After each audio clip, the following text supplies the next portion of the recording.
How to connect Trust Wallet to Binance in 2 minutes. Hey everybody, welcome back to Login Joints. In today's video, I'm going to show you how you can do that.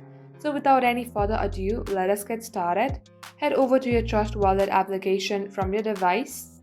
Here, make sure that you are logged into your Trust Wallet account, and once you do so, tap on the apps at the middle section.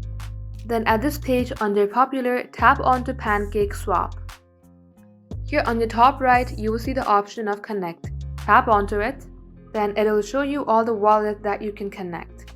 Under here, tap on Trust Wallet on the second option. And once it's completed, this is what it will look like. And that is how you can do it. Thank you for watching the video till the very end.